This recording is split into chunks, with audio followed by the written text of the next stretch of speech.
In Chile's southernmost regions lies one of the world's most famous national parks, Torres del Paine. Local and foreign tourists flock here every year to see the iconic granite peaks that give the park its name, as well as the drop-dead gorgeous scenery comprising towering mountains, brilliant blue lakes, and diverse wildlife. During our journey down through Chile, we discovered many beautiful and varied landscapes, but Torres del Paine had always been the destination we'd been most excited about visiting, so it seemed a fitting end to our time in the country. We hired a car out of the nearby town of Puerto Natales and spent the next 3 days exploring this stunning national park. If you're new here, we're Kitty and John, and we love to travel and experience new cultures. Whether we're soaking up the sun on the beaches of Mexico or going off-grid in the vast Amazon jungle in Ecuador, our passion for travel and finding new experiences never seems to fade. Currently, we're exploring the vast continent of South America and have really fallen in love with the place, so make sure to subscribe if you'd like to see more content from this beautiful part of the world.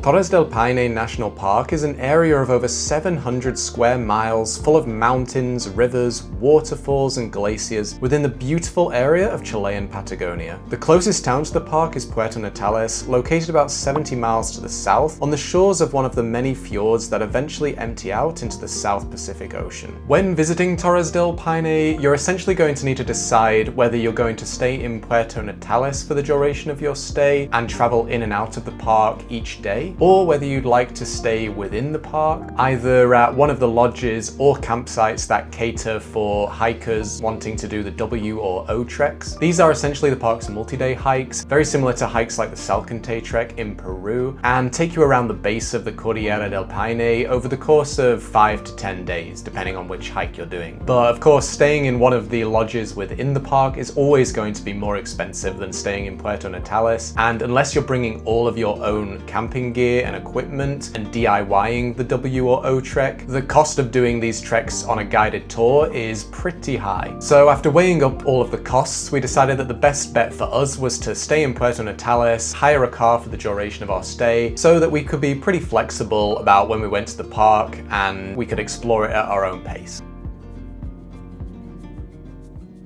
On our first full day, we headed out of Puerto Natales early and made our way towards Torres del Paine. Along the way, we stopped at the Milodon caves, a natural monument that protects the caverns where the remains of these ancient animals were found. From the visitor center, we could walk along wooden walkways to the mouth of a huge cavern. We could then follow a short path that took us around the interior of the cave with information boards in both Spanish and English. The highlight though was getting to watch a family of foxes that had made the cave their home, with the three playful pups getting up to all sorts of mischief.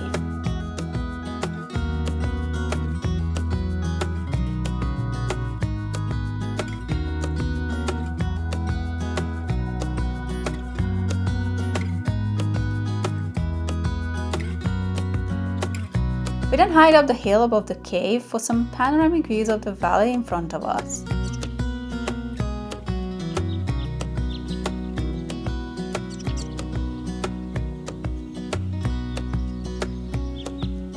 Crazy to imagine that during the last ice age, when the ice was last advancing, this entire valley below us would have been completely covered in ice. It's just mind-boggling to think how much it's changed over the last thousands of years. All of this area, just a giant glacier all the way down to the sea. Finally, we did a short hike over to the Devil's Chair rock formation before heading back to the car and driving towards Torres del Paine. Bye tarmac, hello gravel. What does this remind you of? It really reminds me of the times we were driving through Puerto Madryn. Although there the roads were a lot straighter and it was a lot flatter, the scenery was definitely not as cool as what's around us now, that's for sure. There are actually two routes you can take to get to Torres del Paine from Puerto Natales. The route we took on the first couple of days enters the park from the south and is the older and worst of the two roads, being a combination of very pothole-ridden tarmac and loose gravel. The other route takes you up to the park's north entrance, which is Perfect if you want to get to the Torres del Paine hike early enough. The road quality is also much nicer because it's essentially tarmacked all the way from Puerto Natales to the site's entrance and Amarga. Having said that though, we think it would be a shame not to take the southern road at least once during your visit, as coming from Puerto Natales, we got the most incredible views of the Cordillera del Paine in front of us for the duration of our drive.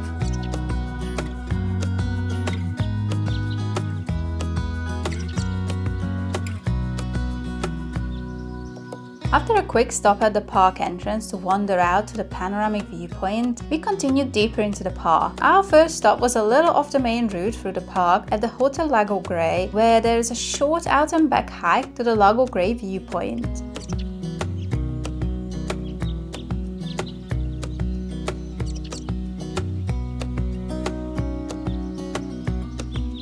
The first hike we're doing here in Torres National Park is very short Mirador Lago Grey hike. We're going to go across this sandbank basically over to the other side of there, and we should get really nice views of Glacier Grey all the way up Lago Grey, so nice and easy start to the proceedings here. But the wind definitely makes everything a little bit harder here. It's always a little tougher going than what it seems. This turned out to be a bit of an understatement. As we headed out onto the sandbar, we got the full brunt of the wind coming down off Lago Grey with nowhere to shelter from the onslaught. It was almost strong enough to lean into in some places, although John never quite managed it. The views here were stunning, but the relentless battering from the wind and spray made it hard to enjoy, so in the end we turned back before reaching the designated viewpoint on the other side. Oh, well, that was a blast, quite literally. Very windy. It's crazy as well that the sign was only on like an amber alert for wind. Which is like between 50 and 80 kilometers per hour. So the next one is red, which is over 80. It's crazy because it did feel like it was about 100 kilometers per hour. And if that was only just between 50 and 80, I don't want to experience what it would be like beyond that. Like, no, I don't know if they would even let you through there. No, probably not. The winds here are notoriously strong. We've experienced that straight away on the first walk we've done. From there we drove back to the main route through the park and continued onwards towards Salto Chico Falls, where wooden walkways crisscross the ground above the steps. These walkways are located just outside the Explorer Hotel, which is a very nice hotel with beautiful views out to the Massif. The walkways are just so cool, and the views you get from them, oh my gosh. This might be the most beautiful place we've ever been. I know I keep saying that in Patagonia, but it is unbelievable. It's absolutely gorgeous.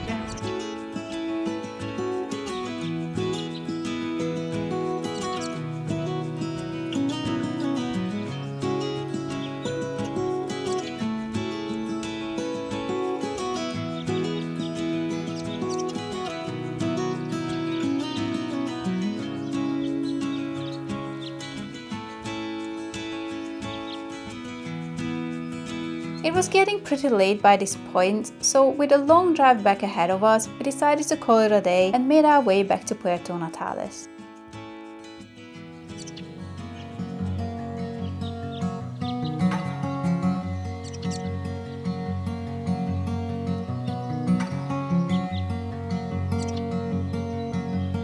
It's our second day here in Torres. Today we've come a little bit earlier, probably about an hour earlier than we got here yesterday, and a lot quieter than the day we first came because we didn't manage to get the car until about 8 o'clock, so we came like an hour later, and it was a lot busier already with tour groups and everything. I think we got to the park entrance around 9 o'clock today. We left at 7:30 from Puerto Natales. We really didn't see that many people on the road here. It was a lot nicer to drive it, a lot easier to avoid all of the potholes when you don't have people right on your tail, and it's a much more beautiful day today. The sun is shining and the wind is way less strong than it was the first day we were here. Plan today is to drive like around the whole park from one entrance all the way around to the other, stop at a bunch of viewpoints, do a short hike to a place that's really kind of the closest you can get to the range without taking the ferry across to the other side. So I thought we'd stop one more time up here on the boardwalks because the last time we were up here it was incredibly windy. It's hard to take any good photos, plus the light is just so much nicer today. It's such a beautiful spot. One quick stop here and then we're off again.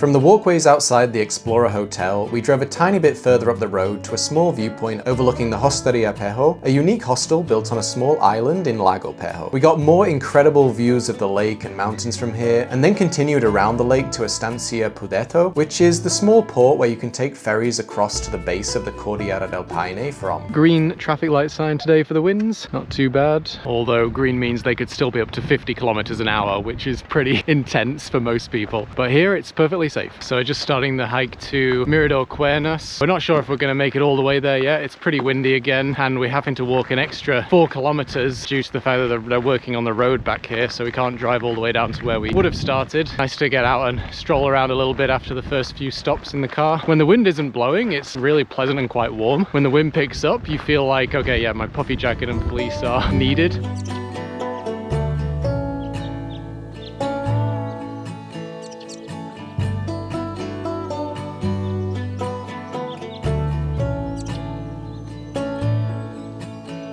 The first highlight of this hike is the viewpoint of Salto Grande, which would have been just after the car park if we could have driven all the way up. This beautiful waterfall sends thousands of liters of water tumbling between Lago Nordenskjöld to the north and Lago Pejo to the south, and is framed by the imposing Cuernos, or horns, of the Paine Massif. You start to think the park can't get any more beautiful. Look at the color of the water, mountains. Where are we?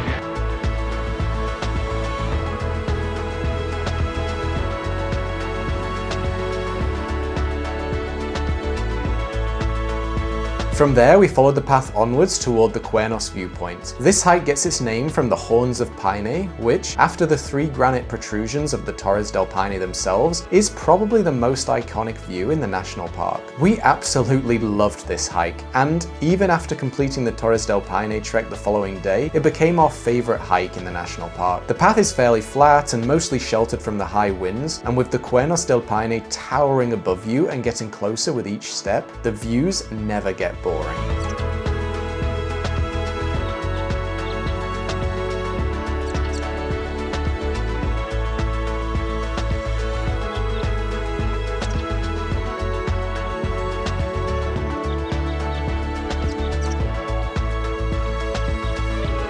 Of course we had to do the whole hike because Yeah. it was just so beautiful. We just kept going and we're not here. It's only 5k. 100% worth it. Look at this view.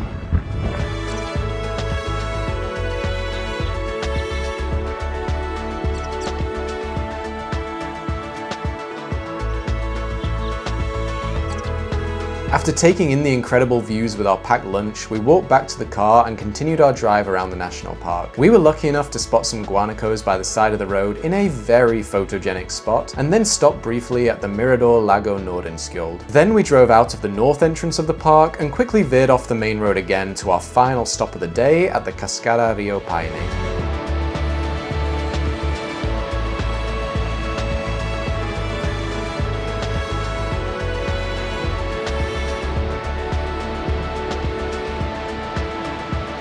It's been a pretty amazing day, honestly. We've had really great weather. The wind has not been too strong. This is just a beautiful place to finish it. It really reminds me a little bit of the waterfalls I've seen in Iceland, just on like a slightly smaller scale. Torres just here in the background, which is what we're going to be doing on our final day in the park, doing the big hike up to the Torres. Very excited for that, but so far this park's just blown us away.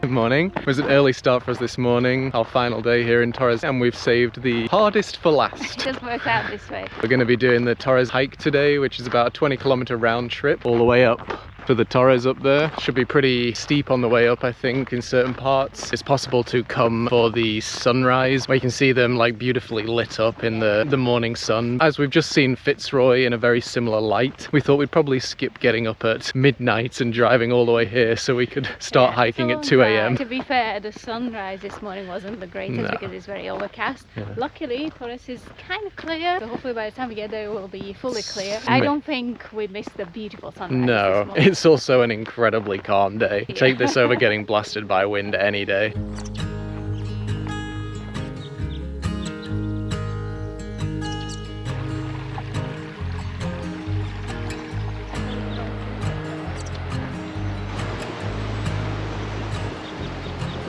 So this is actually the last section of the W trek, or the first, depending on which way you're going around. A lot of people do it from left to right if you're facing the mountains. So they start over by the Glacier and then they come around and they finish with Torres. What they'll do is camp up at the campsite near the Mirador of the Torres and then wake up before sunrise and go and see the mountain in all its glory. So I expect as we walk up, we'll see a lot of big groups coming down. The way we're doing it is also good, especially the W trek is very expensive compared to like the Salcante trek we did in Peru. About 4 times more expensive than that for the same amount of days. What we're doing by hiring the car and driving to the park every day is a lot more cost effective for us as a couple. W trek is famous for a reason, it's super beautiful. So if you want to do that, then that's definitely an option as well. If you do want to do the W trek, make sure you book very early because it does get booked up very quickly, whether you're doing a tour or whether you're doing it by yourself and you want to just book the campsites. Definitely make sure to book it way in advance in the high season.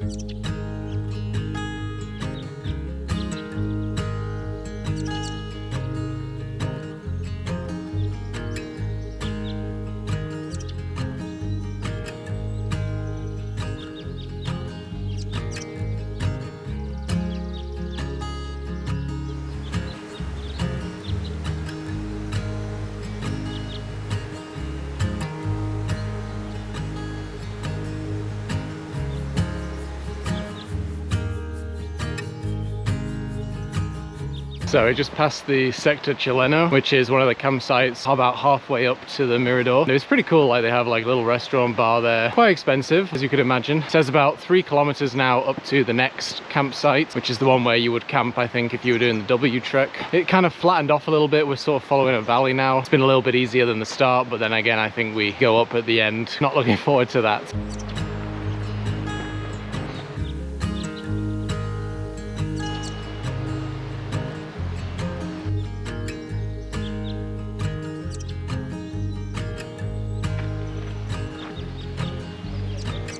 We got to go up this valley just here, all the way up to the Torres here. At the moment, visibility is not looking too good. You can see partially, but it is a little covered in the clouds. Fingers crossed it clears. It'd be a shame to have gone all the way up. I know, right? And not see them at all. Yeah. The trail did start to ascend steeply from this point, up through a small boulder-filled and tight passages, with great views down into the valley to distract us. Hard slog at the end. Definitely the hardest part of the trek. It's got to get up over this lip. Bit of snaking to do. Almost there.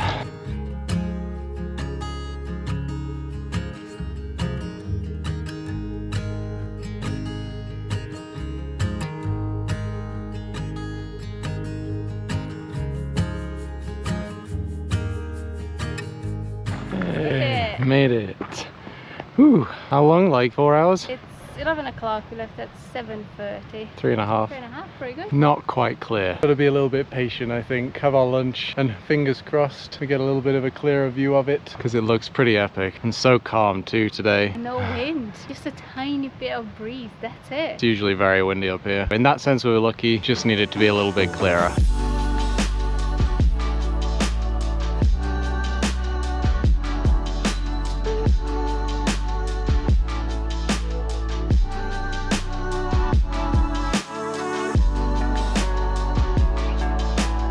We probably sat and waited for about an hour in the hope that the towers would completely clear, but they unfortunately always remain partially covered by the clouds. Eventually we started to get a little bit cold and the crowds began to increase, so we reluctantly began our descent. It turned out that we had definitely made the right call by coming early, as the way down proved much slower because we had to wait for streams of tour groups to come up past us. So for this reason we highly recommend starting this hike between 7 and 7:30 to avoid the worst of the crowds. Whilst we were initially a little bit gutted that we weren't going to be able to do the W trek, our fears that we would miss out on what the national park had to offer were quickly quelled. The driving route around the national park took us on an incredibly scenic route around Torres del Paine with incredible views and viewpoints at every turn. There's also the option for many shorter and longer hikes, one of which turned out to be our absolute favourite in the entire park. Maybe one day we'll get to come back and actually complete the W trek and possibly even see Torres del Paine in all of its glory, but we have absolutely no regrets from our time in Chile's most famous national park, and it was a suitably epic end to our journey through what has become one of our favorite countries we have ever visited. Thanks for watching, and if you enjoyed this video, make sure to leave a like as it really helps out our channel, and if you'd like to see more content from this beautiful part of the world, make sure to hit that subscribe button so that you'll never miss out on another video. We also have a travel blog where we go into way more detail about all of the places featured on this channel. If you're interested in getting any more information about somewhere that you've seen, make sure to head on over there using the link in the description. Otherwise, we'll catch you right back here on the next adventure.